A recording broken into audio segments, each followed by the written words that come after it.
Hello students, good morning. You are connected with RK Swaj for Mathematics 10+2.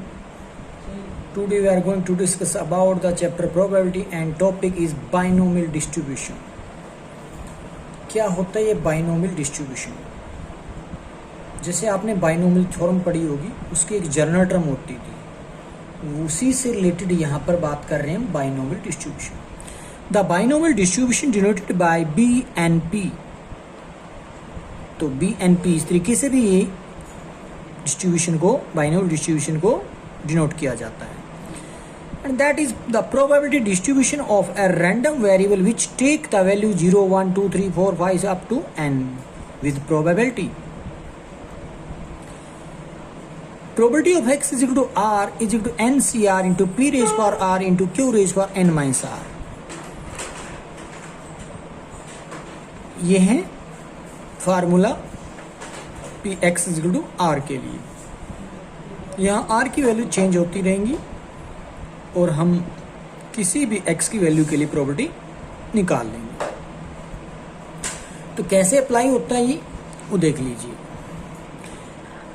Die is thrown 3 times. एक die को 3 time throw किया जा रहा है. Getting a number greater than 4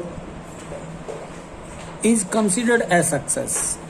आप success मान लेंगे जब उस डाई के ऊपर 4 से ग्रेटर नंबर कोई भी आ जाए, यानी कि 5 और 6 में से. सीधी सी बात यही है. Find the probability of eight least 2 success. At least का मतलब क्या है? कम से कम 2, उससे ज्यादा भी हो सकती है.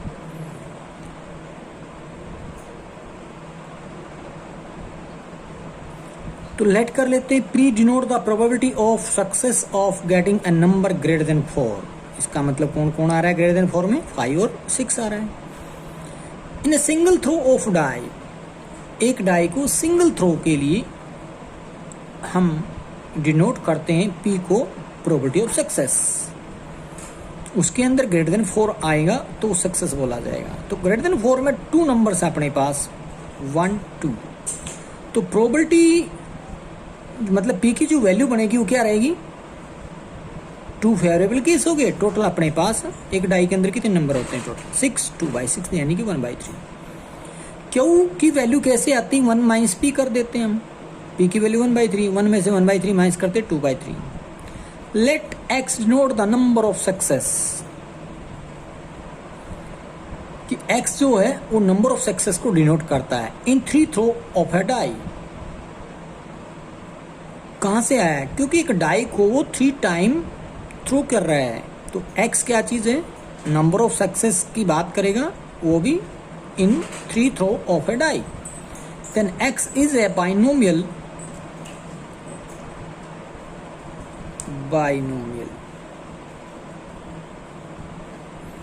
Variate with the parameters n is equal to 3. क्यों? क्योंकि एक डाई को जितने बारी थ्रो किया जाए उसको हम n बोल देंगे, नंबर ऑफ ट्रायल. और p की वैल्यू हम पहले निकाल चुके हैं 1/3 और q की वैल्यू आ चुकी है जो कि 2/3. The probability of getting r success is given by. यही वही फार्मूला है जो हम बात कर रहे थे.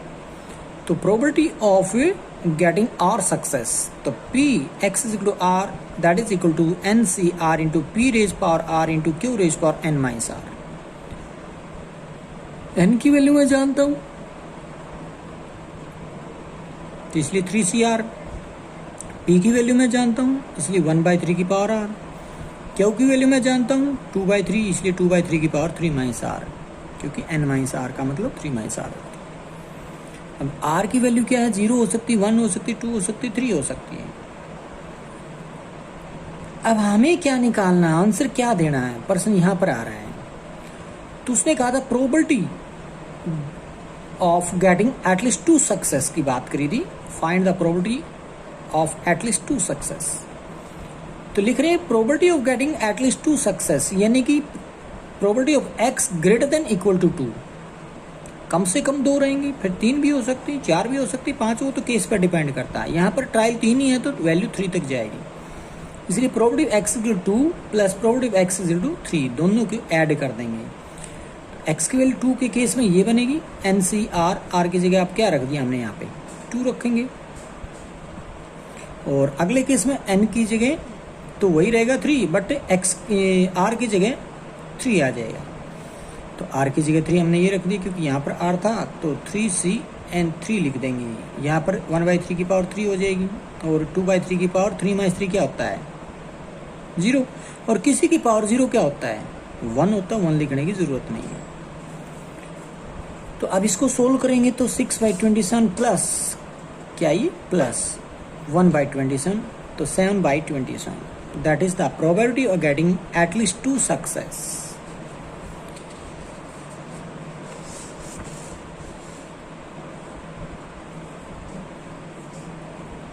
सेकेंड,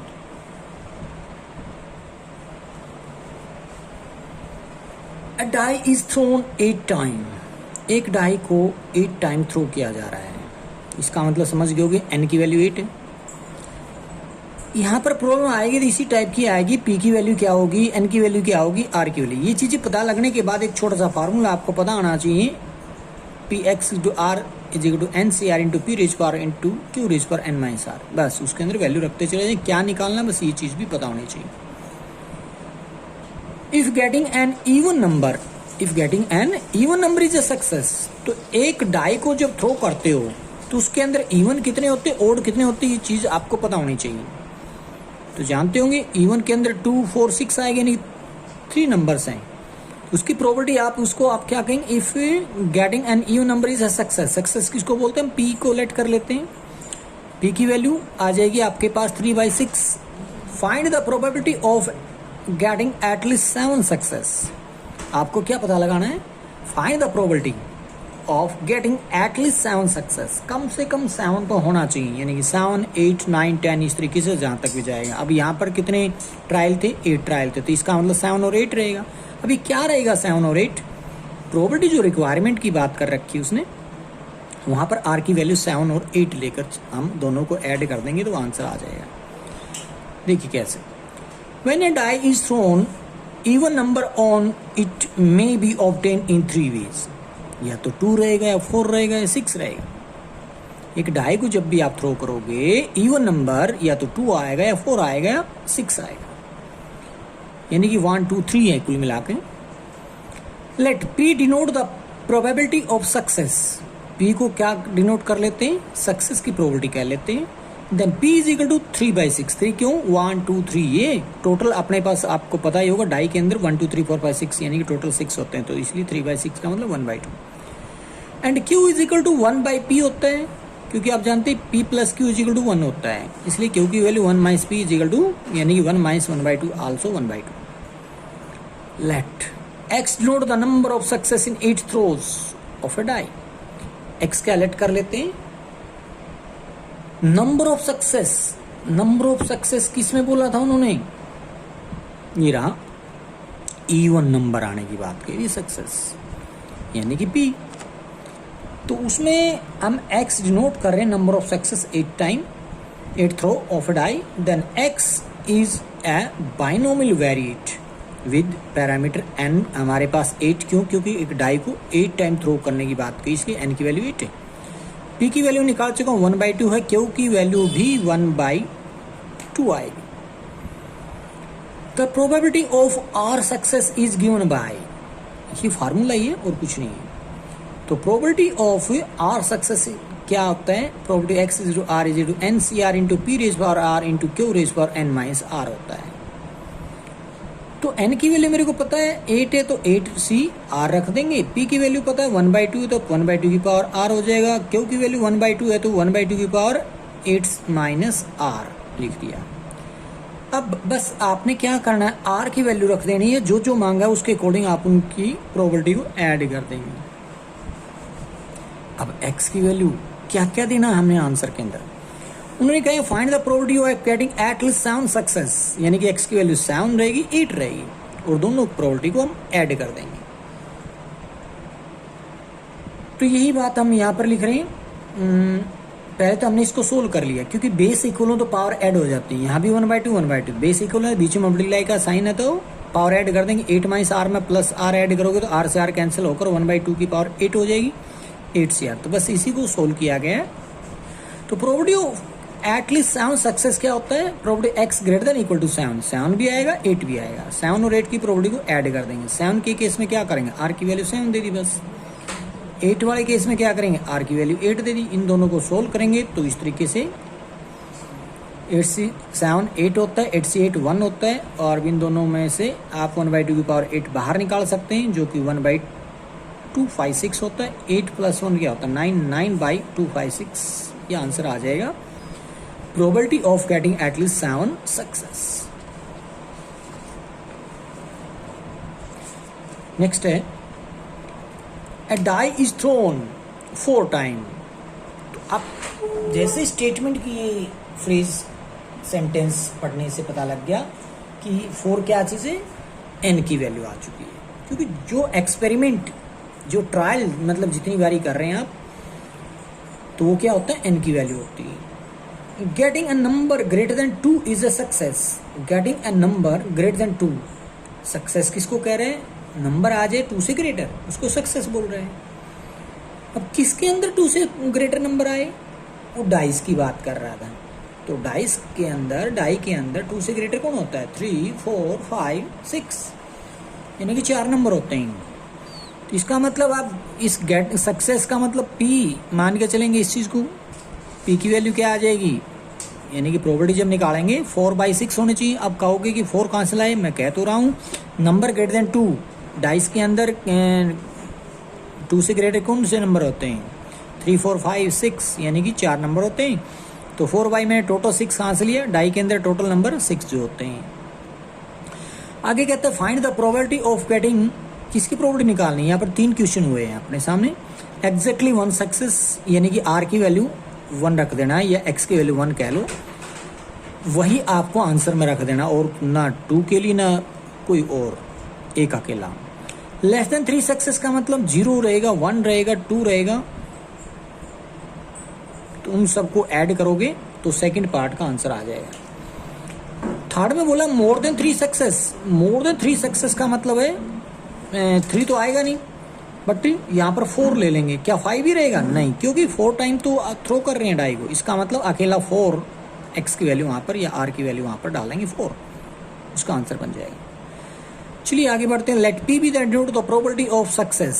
p किसको लेट कर लेते हैं, सक्सेस की प्रोबेबिलिटी को p कह रहे हैं। तो क्या है, बोल रहा था मैं भी 4/6 बोल रहा था, लिख दिया हमने 2/3 आ जाएगा, क्योंकि वैल्यू आप जानते हैं 1 - p होता है, जो कि 1 - 2/3 को सोल्व करोगे 1/3 आएगा। यहाँ पर n की वैल्यू 4 टाइम थ्रो कर रहे थे डाई के, तो इसका मतलब n की वैल्यू 4 है, p की वैल्यू 2/3 है, तो q की वैल्यू 1/3 है। अब ये तीनों वैल्यूज आने के बाद सबसे पहले हम फार्मूला लिखना चाहेंगे। The probability of getting r success is p x = r = NCr × p raised to r × q raised to n - r। n की वैल्यू मेरे को 4 पे है पता, तो n रख लिया मैंने, या NC3 नहीं NCr आएगा।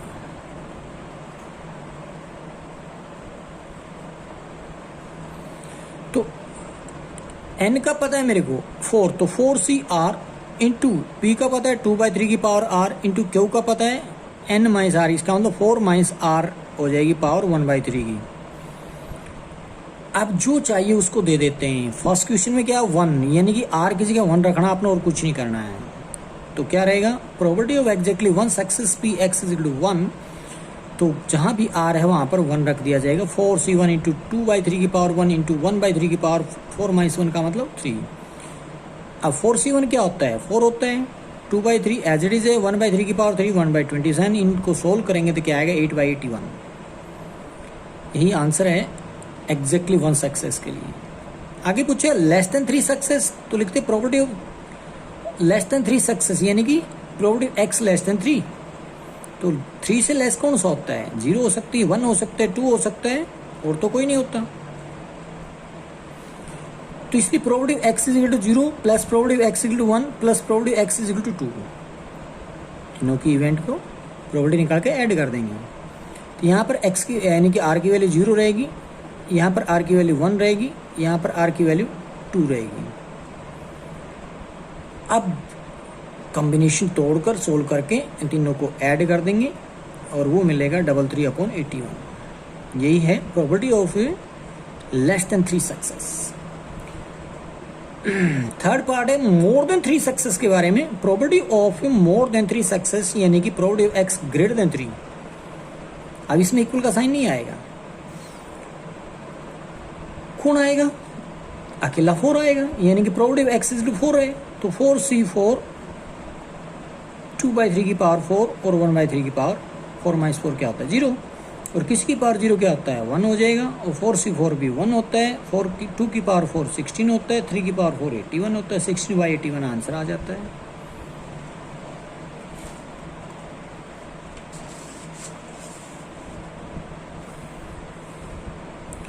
Find the probability of getting 5 exactly twice in 7th throw of a die।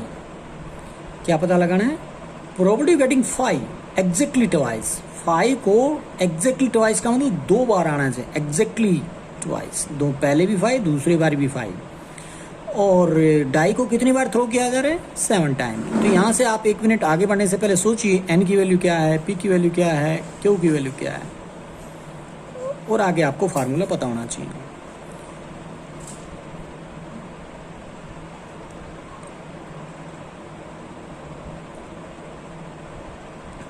पूछा है find the probability getting 5 exactly twice.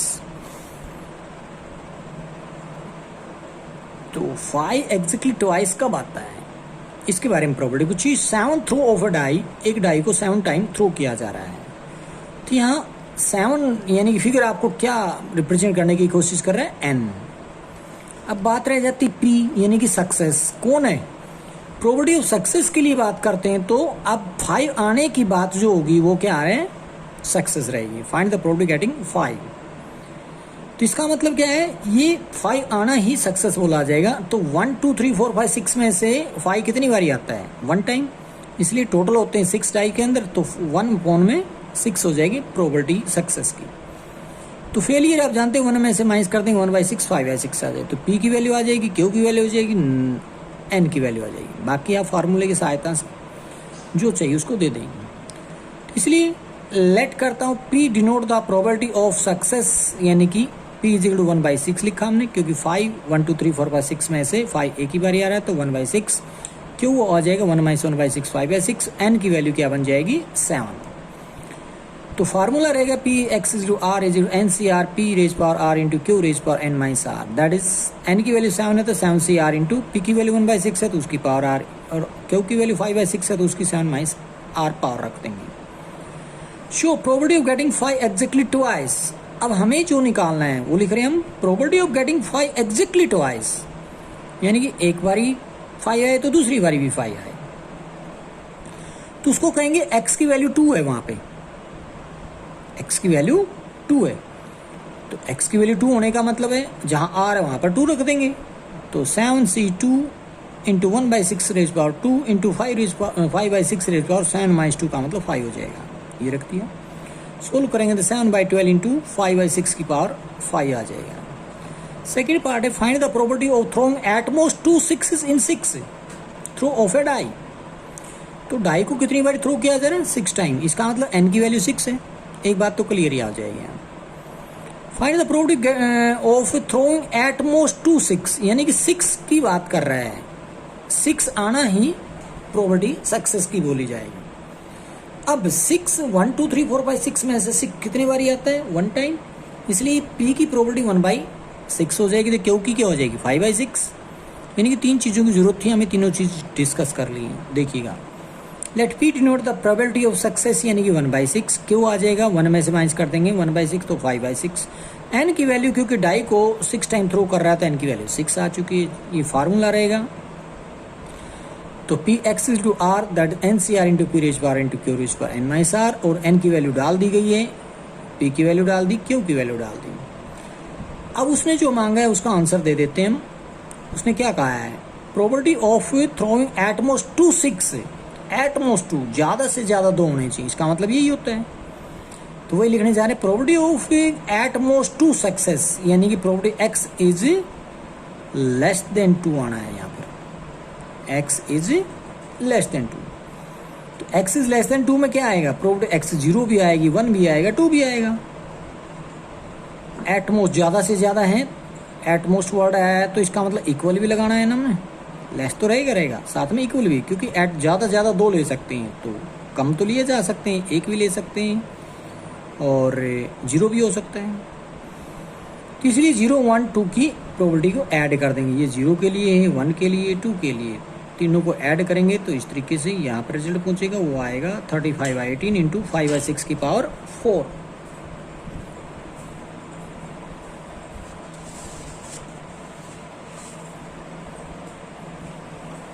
Next, an unbased die is tossed 8 times. Find by using binomial distribution the probability of getting at least 3 heads. फिर यानी क्या बोला गया है? Unbiased coin को toss किया गया है, वो भी 8 टाइम। अनबेस्ड का मतलब जिसमें कोई खोट नहीं, जो ठीक ठाक है, यानी कि हेड के आने की प्रोबेबिलिटी जितनी उतनी टेल के आने की प्रोबेबिलिटी रहेगी। और कितने बारी टॉस किया? 8 टाइम। इसका मतलब 8 क्या चीज़ है? एन की वैल्यू है। Find by using binomial distribution. Binomial distribution का फार्मूला आपको पता होना चाहिए, क्या होता है? ध्यान है, probability x is to r n c r into p raise power r into q raise power n minus r. इसका यूज करते हुए हमें पता लगाना the probability of getting at least 3 heads, कम से कम 3 हेड, यानी कि सक्सेस का अगर हम डिस्कस करें तो हेड की बात कर रहा है, तो हेड आना ही सक्सेस होगा। तो सक्सेस यानी कि एक क्वाइन में हेड आने की प्रोबेबिलिटी क्या होती है? 1/2, टेल आने की 1/2 रहेगी। तो हेड यानी कि सक्सेस, तो P की वैल्यू 1/2 आ जाएगी, Q की वैल्यू 1/2 आ जाएगी। और पूछा गया है गेटिंग एटलीस्ट 3 हेड, कम से कम 3 होने चाहिए। 4 हो सकते, 5 हो सकते, 6 हो सकते, 7 हो सकते, 8 हो सकते हैं। क्यों? क्योंकि 8 टाइम टॉस किया जा रहा है।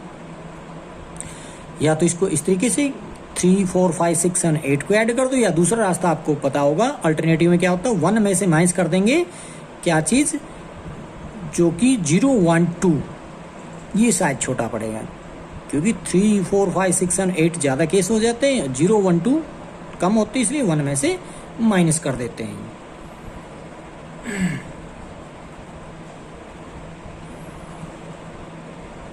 तो वही चीज हम लेकर चल रहे हैं। Let p denote the probability of success that is 1/2। क्यों लिखा मैंने? क्योंकि एक के बार हेड आने की प्रोबेबिलिटी जो होती है 1/2 होती है, तो टेल आने की भी सीधी 1/2 हो जाएगी। या क्योंकि वैल्यू 1 में से 1/2 माइनस करोगे तब भी 1/2 आया। ट्रायल ली जा रही, टॉस किया जा रहा है 8 टाइम, तो इसका मतलब एन की वैल्यू 8 है। फार्मूला मैंने लिखा x is equal to are के परमुटेशन, प्रोबेबिलिटी के लिए n c r into p raise power into q raise power n minus r. Probability of getting at least 3 head, तो मैंने आपसे 2 तरीके से बात की है यहाँ पर। या तो एटलीस्ट 3 का मतलब 3, 4, 5, 6 एंड 8, इन सब की प्रोबेबिलिटी को ऐड कर दो। या फिर दूसरा रास्ता है probability x greater than equal to 3 होने का मतलब है 1 minus probability x less than 3। यहाँ इक्वल नहीं आएगा, तो 1 में से माइनस कर देंगे 0, 1, 2 की। तो ये लिखा मैंने 1 में से माइनस कर दी 0, 1, 2 की प्रोबेबिलिटी को। तो 0, 1, 2 की प्रोबेबिलिटी यहाँ निकाली, इन दोनों को ऐड करूंगा, 1 में से माइनस कर दूंगा, तो जो रिजल्ट बनेगा वो मेरे पास रहेगा 219/256। That is the probability of getting at least 3 head. Next है N unbiased coin is tossed. Unbiased यानी कि ठीक ठाक है, कोई खोट नहीं है, उसको 6 टाइम टॉस किया जा रहा है। इट मीन्स 6 क्या चीज़ है? एन की वैल्यू है। ठीक है जी, पी की वैल्यू, क्यू की वैल्यू का पता लगा लेते हैं। Find using binomial distribution the probability of getting at least 5 head है। तो हेड आने की प्रोबेबिलिटी सक्सेस रहेगी, टेल आने की फेलियर हो जाएगी, यूँ कह लो चाहे, या फिर क्यू की वैल्यू हो जाएगी सेम हो जाएगी। क्यों? हेड आना टेल आना तो बेस्ड अनबेस्ड क्वाइन के अंदर सेम रहती है 1/2 दोनों की। पी की वैल्यू 1/2, क्यू की वैल्यू 1/2। अब पूछ लिया गया है एटलीस्ट 5 हेड आने की बात की, तो 5, 6, 7, 8, 9, 10 इस तरीके से जाएगा। बट यहाँ पर जो टॉस किया वो 6 टाइम किया गया, तो इसका मतलब 5 और 6 की प्रोबेबिलिटी को ऐड कर देंगे यहाँ पे। अब देखिए कैसे कर रहे हैं। तो P denote the probability of success that is 1/2 and Q is also 1 minus 1/2 also 1/2 and N is 6। क्यों आ रहा है 6? क्योंकि 6 टाइम थ्रो कर रहा है वो कॉइन को, इसलिए N की वैल्यू 6 है। ये फार्मूला लिखा P x to R के लिए NCR into P raised power into Q raised by N minus R, then probability of getting at least 5 head at least 5 add का मतलब 5 6 7 8 9 10 अभी तक बोल रहा था, बट यहाँ पर n की वैल्यू 6 तक है, तो इसका मतलब 5 और 6 आना चाहिए। तो इसका मतलब probability x is to 5 plus probability x is to 6, दोनों की प्रोबेबिलिटी को सोल्व करेंगे और उसको ऐड कर देंगे। यहाँ भी 6 है, यहाँ भी 6 है, दोनों में 1/2 की पावर सेम है, तो उसको बाहर निकाल लेते हैं। तो ये हो जाता है 6 से 5 6 होता है, 6 से 6 1 होता है, 6 + 1 7 इंटू 1/2 की पावर 6, उसको सोल्व करेंगे तो 7/64 आएगा। नेक्स्ट पहले स्टेटमेंट पढ़ लेते हैं। तो क्या है, using binomial distribution find the probability of obtaining more than 5 heads.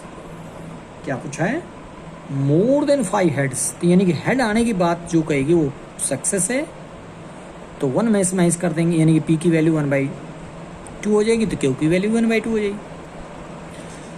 5 more than 5 head होने का मतलब 5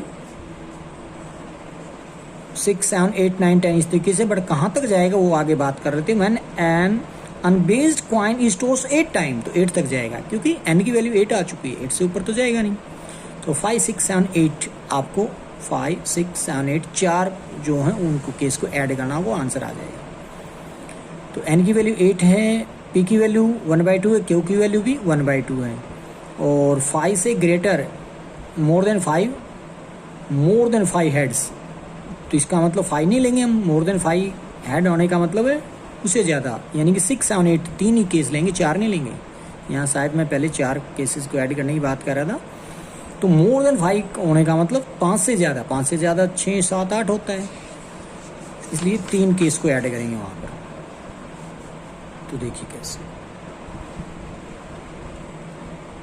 पी की वैल्यू 1/2, क्यू की वैल्यू 1/2, एन की वैल्यू 8 है। Probability getting more than 5 head होने का मतलब P, यानी कि प्रोबेबिलिटी x ग्रेटर देन 5, यानी कि probability x equal 6, probability x equal 7 plus probability x equal 8। 3 event की प्रोबेबिलिटी को ऐड कर रहे हैं हम, 8 से 6, यानी कि r की वैल्यू हमें पता लग गया 6 है, यहाँ पर r की वैल्यू 7 है, यहाँ पर 8 रख दी जाएगी, और इन तीनों को ऐड करते हैं तो क्या मिलता है मेरे को, यहाँ से कॉमन ले लिया मैंने, 1/2 की पावर 8 यहाँ से, यहाँ से, यहाँ से, तो 28 + 8 + 1 that is 37/256। Next, an unbiased coin is tossed 6 time. Unbiased coin क्या होता है, एक कॉइन जिसमें कोई खोट ना हो, जिसमें कोई कमी ना हो, उसको टॉस किया जाए, वो भी 6 टाइम। इट मीन्स 6 क्या आ गया है, n की वैल्यू आ गई है।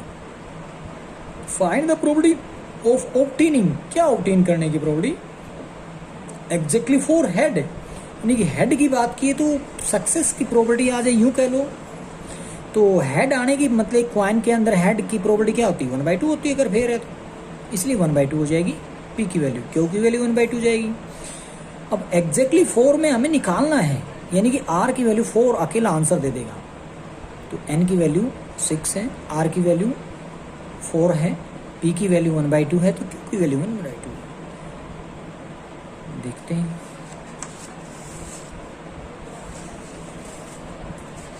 ये रखा,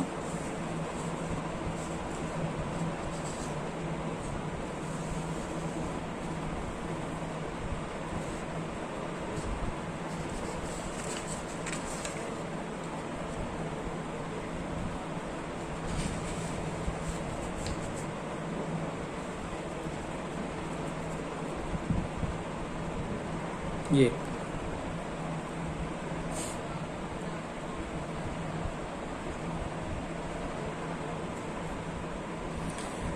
तो क्या कह रहे थे हम, 6 टाइम टॉस कर रहे थे, n की वैल्यू 6 है, तो मैंने क्या लिखा, n की वैल्यू 6 है, और एग्जैक्टली 4 है। हेड आने की बात कही है, तो इसका मतलब सक्सेस, यानी p की वैल्यू 1/2 हो जाएगी, p की वैल्यू 1/2 है। टेल आने की भी आप जानते हैं, या फिर q की वैल्यू 1 में से 1/2 को माइनस करोगे 1/2 आ जाएगा।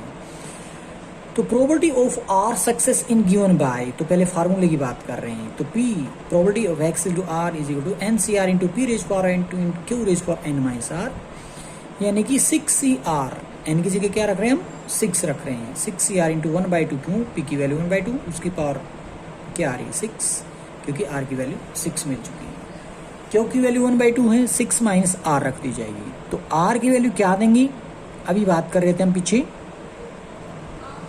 पहले इसको सोल्व कर लेते हैं, जो कि बेस इक्वल हो तो पावर ऐड कर देंगे, 6 प्लस 6 माइनस आर, यानी कि मेरे कहने का मतलब है यहाँ पर 6 नहीं, आर की वैल्यू का 6 कहाँ आई है, आर की वैल्यू तो अभी देंगे हम, ये आर आएगा, आर की वैल्यू तो निकालनी है, अभी पता नहीं चला अभी, तो इसलिए यहाँ आर आएगा।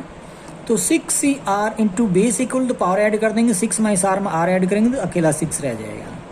इसको भी सोल्व करना चाहिए तो 1/64 इंटू 6 आर रहेगा, यानी कि इसमें रखते चले जाएंगे, आर की वैल्यू छोटा हो जाएगा। अब सबसे पहला पार्ट कह रहा था एग्जैक्टली 4 ऐड, यानी कि आर की वैल्यू 4 लेकर चलना आपने, वही आंसर हो जाएगा। आर की वैल्यू 4 होने का मतलब 64 इंटू 1/64, इसको सोल्व करेंगे 15/64। सेकेंड पार्ट में बोल रहा हूँ more than 4 add, more than 4 add का मतलब है 4 नहीं आएगा, 5 6 7 8 9 10 कहाँ तक जाएंगे, 6 टाइम की बात कर रहा है, तो इसका मतलब कहाँ तक जाएंगे, 6 तक जाएगा। 5 6 दो ही केस होंगे।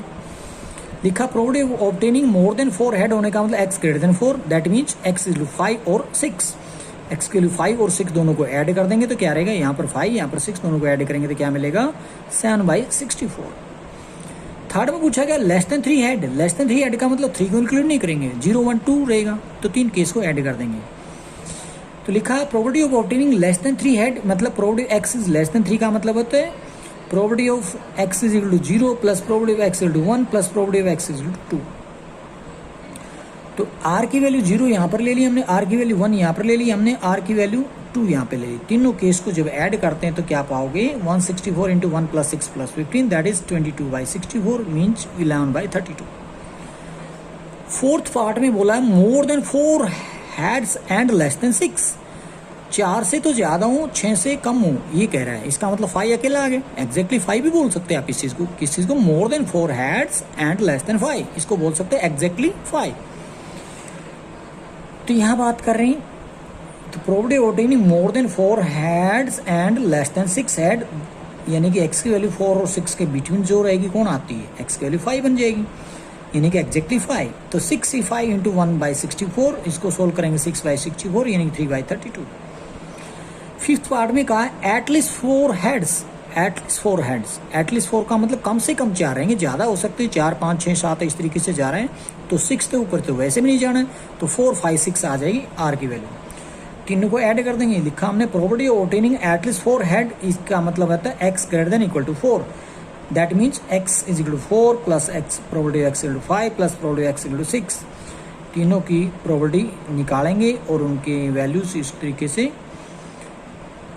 सोल्व करके मिलेगा आपको 22/64 या फिर 11/32 आ जाएगा यहाँ पे।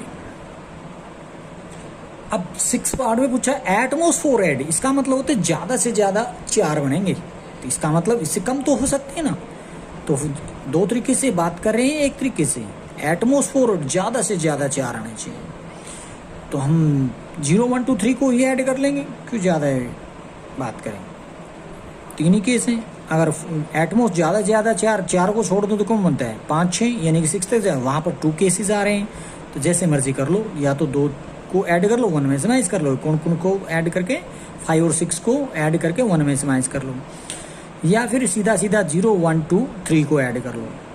तो मैं यहाँ पर 1 में से माइनस करने वाला लेकर चला हूँ। Probability of at most 4 head में मैंने लिखा probability x less than equal to 4,